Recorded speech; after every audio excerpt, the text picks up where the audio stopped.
Hello, thank you for joining me in this lesson series on accounting, especially designed for those business people that are not that don't work in finance or they don't have accounting as part of their title, but nevertheless they would benefit by having some fundamental understanding of accounting, how to read a financial statement, how to understand how to interpret a financial statement, and what all the various business drivers there are that affect the books.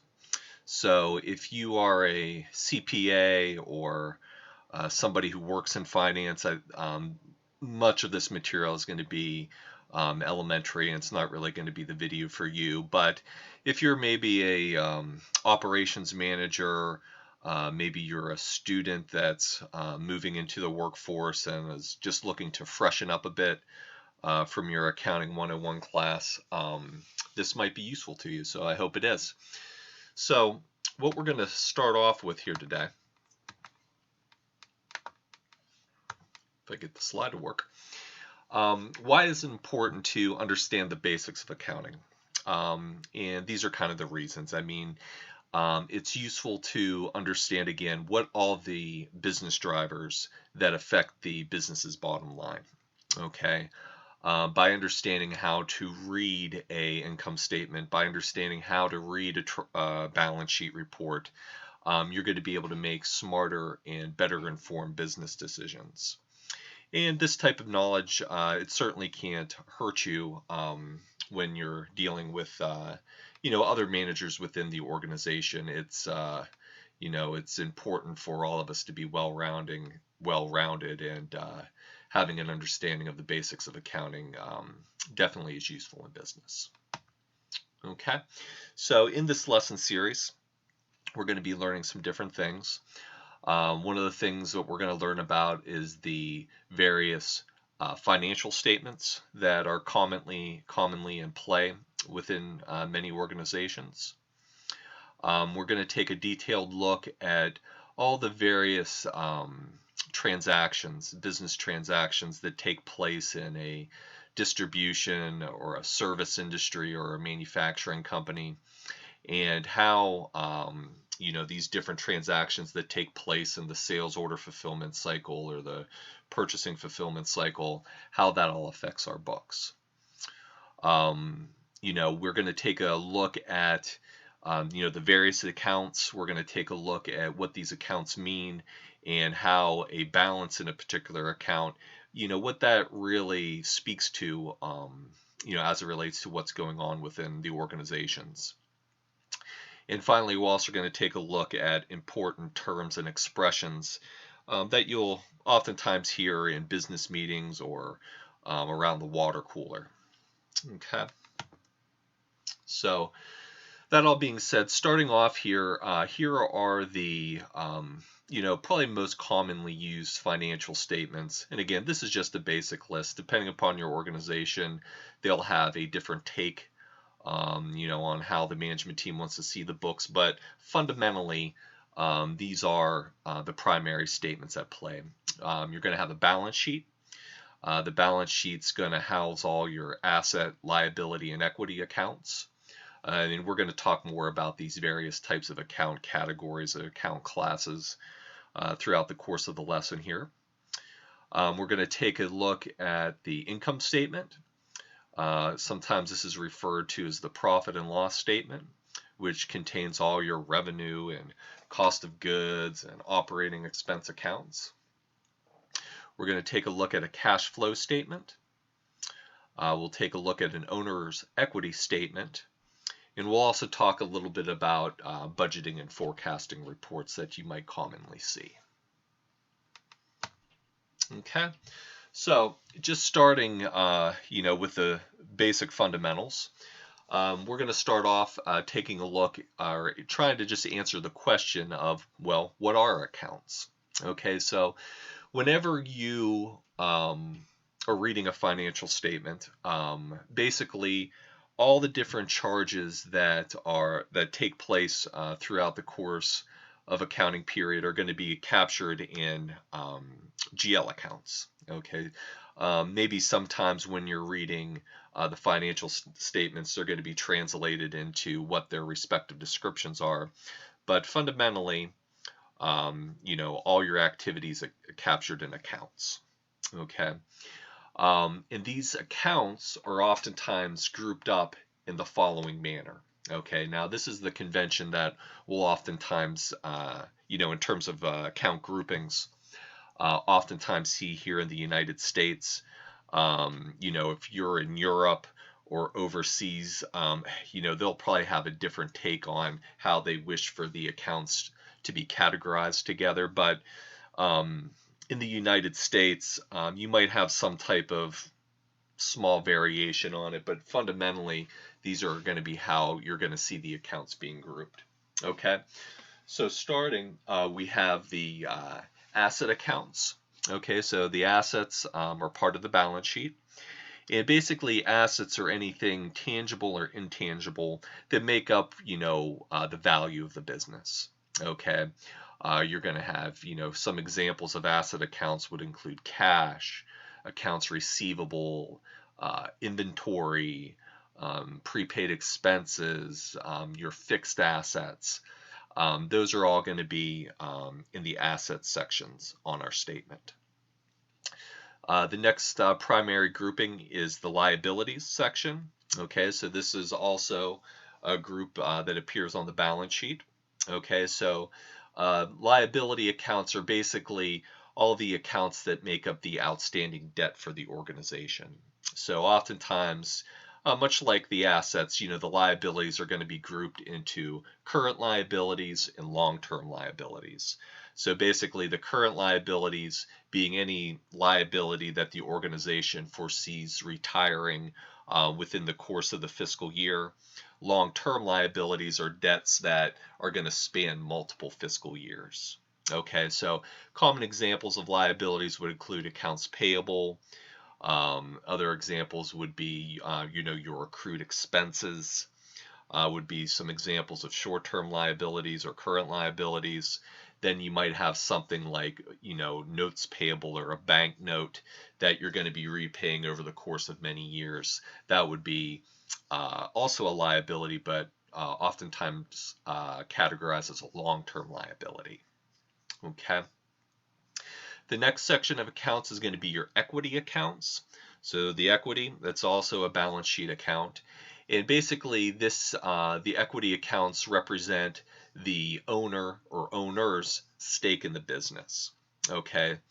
So, common examples of equities account might include like, stock that the owners have within the organization, paid in capital, the amount of funds that the owners put into the organization.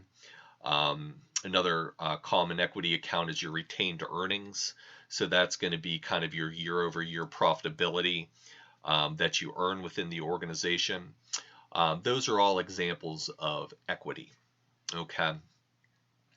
The next series of accounts here, starting with the revenue, these are going to be accounts that all appear on our income statement.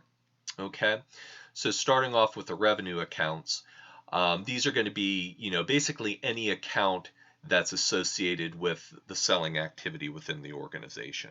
Okay, so, if you're a organization that sells goods, you'll have like a product revenue or revenue accounts. If you're a service organization, you can have a service revenue account or service sales account.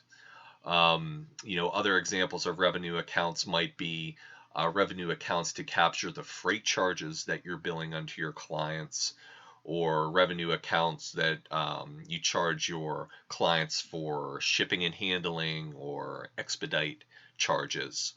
Those are all examples of revenue that the organization may have. Underneath that, we have the cost of goods sold, or sometimes referred to as the cost of sales accounts. And these are basically the accounts that are all the direct cost of making the product that's being sold or delivering the respective service. Okay, so this could be, cost of materials or cost of direct labor, those are common examples of cost of goods sold accounts. The next section would be your operating expenses. So these are the accounts that are going to capture your various overheads within the organization. So any common groupings of your operating expenses would include like your general and administration costs. Then you'd also have your kind of your selling and marketing costs. Those are all common operating expenses that you'll see on a profit and loss statement. Then finally, you kind of have more of your miscellaneous non-operating expenses, which are going to include things such as depreciation, tax expenses, amortization, maybe bank fees and so forth would all be captured in our non-operating expense section. Okay, so in terms of what you're taking from today's lesson, this is something that's very fundamental. And whenever you're looking at accounts or you're looking at your financial activity, this is one of the things that you want to be calling to mind. What accounts am I looking at here? Is it an asset account? Is it a liability account? A revenue account? And as we kind of go through the paces in these lessons here, we'll kind of define this out, and so you can have a good understanding of what you're looking at. Okay. A couple additional points as it relates to the accounts. Oftentimes when you take a look at like a trial balance report or a report that shows you the chart, what's called the chart of accounts, oftentimes you'll see these accounts being represented with a 4 or 5 digit sequence number. Okay, it's very common for a lot of U.S. organizations.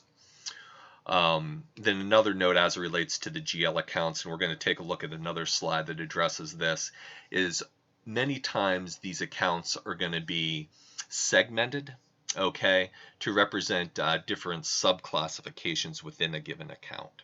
Okay, so we'll take a look at that so you get a better understanding of what that means. Okay, so with these various account categories that we have here, oftentimes your accounts are going to, like I was indicating, are going to be grouped by a numeric series. So like I said, this probably isn't going to hold, obviously it's not going to hold 100% true across all organizations, but more often or not, these are the types of series that we'll see the various category of accounts fall. So, all your assets would fall in the 1000 series or the 10,000 series, depending upon how many sequences, characters, the controller's looking to use. The liabilities will fall in your 2000 series, so all your liability accounts will begin with a 2. Your equity accounts will begin with a 3, so again in your 3000 or your 30,000 series. Your revenue accounts will fall in the 4000 series. Your cost of goods, for your direct selling cost, in the 5000 series. Your operating expenses will fall in the 6,000 and 7,000 series, so maybe your 6,000s will represent your general and administrative expenses, and your 7,000 series representing your sales and marketing, common conventions that you'll oftentimes see. Then finally, those non-operating expenses will drop down in your 8,000 series. They'll begin with an 8. Okay, so again, another useful thing to keep in mind here when you're reading the statements, and this is kind of, one thing that's obviously is a big clue to tell you if you're looking at a balance sheet or an income statement account. If you might be not familiar with a particular account on the statement, but when you look at it and if you see that it begins with a 5, then it's a cost of goods sold account. Okay. And like I said, some organizations might not follow this strict convention, but more often than not, the CFO or the controller will have some type of logic behind how they group them. So you can always ask him, if you're uncertain, and they can fill you in. Okay. So the final slide that I want to look at in today's lesson is to speak a little bit more about how our accounts will oftentimes be segmented, okay, to represent different subcategories. Okay, so common subcategories Basically with the subcategories, you're looking to capture a greater level of detail, okay, in your postings. Okay, so oftentimes these subcategories, for instance, might represent a cost center, or sometimes they'll refer to it as a department. So, your various operating expenses that you incur, you not only want to see that, we had a charge to our salaries account, but maybe we want to see it broke out, within the organization. What are my salaries breakouts, across, from my sales department, my commercial department, marketing, admin, production, IT, right on down the line, so show me my total salary figures, then also give me a breakout by department. Okay. Those cost centers of department are also useful in the context of budgeting, that we're going to be talking about later. Another type of category that we'll oftentimes see is based upon a product line. In many organizations, it's of obvious interest to the management team to see what our total revenue or our total sales figures are for the period. But another thing that is meaningful is to get a breakout of those revenue figures by your product line. Okay, so if I was maybe operating a grocery store or something like that, I not only want to see that, the business generated $150,000 worth of revenue in the period, but, of that $150,000, $25,000 were associated with produce sales, $60,000 was associated with sales of meat products, and right down the line. So basically, that's a tool that helps, the management team see where the business is really generating the revenue and making the money. Okay. Along those same lines, oftentimes we'll have a subcategory to represent different sales territories or regions. Maybe I'm operating a big business which has operations in the various corners of the United States. We have a Southwest division, a Northeast division, a Midwest division, and, I want to see my sales breakout by those respective territories or regions, so I can see which, what segment of the country is really doing the best. And once I identify which region's doing the best, maybe I can investigate with the local management team there. Why is the Northeast sales doing so much better in the Midwest? Does the Northeast have a different marketing strategy? Does maybe the market is just a little bit stronger due to different economic factors? But that's all useful information. Okay, so to that effect, here's an example of what an account might look like. Okay, so going back to our prior slide, you have a 4,000 account. So that first segment that we see down there, the 4,000, okay, so that's going to represent revenue. Okay, so I just look at the first segment in account and I can tell, okay, this is a P&L account, it's a revenue account. The next segment on this account, 010, maybe that represents my selling department. Okay, maybe 020 represents commercial and 030 represents marketing.